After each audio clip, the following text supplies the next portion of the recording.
Menko Polhukam Mahfud MD ikut memberi tanggapan soal kasus dugaan korupsi Kabasarnas Marsdia TNI Henry Alfiandi. Diketahui Henry berhasil diamankan dalam operasi tangkap tangan atau OTT KPK di Jakarta dan Bekasi pada Selasa 25 Juli. Modusnya, Henry diduga mengakali proses lelang elektronik dalam proyek pengadaan barang dan jasa Basarnas periode anggaran 2021 hingga 2023. Di situ, Henry menerima uang suap senilai 88,3 miliar rupiah. Menurut Mahfud, terungkapnya kasus ini merupakan hal yang baik karena KPK dapat mencermati terjadinya korupsi. Tanggapan itu dilontarkan Mahfud saat di Istana Wakil Presiden Jakarta pada Kamis 27 Juli.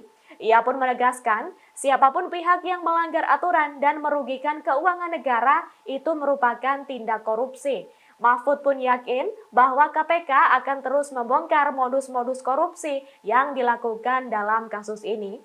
Sementara itu, Mahfud juga menilai tak perlu ada evaluasi terhadap sistem pengadaan barang dan jasa secara elektronik saat ini. Sekalipun sistem tersebut masih bisa diakali, contohnya dalam kasus Kabasarnas yang curang di lelang ini. Menurut Mahfud, yang terpenting adalah bagaimana proses pengawasan atas penggunaan sistem, sehingga akhirnya tidak dijadikan lahan korupsi oleh pihak yang tak bertanggung jawab.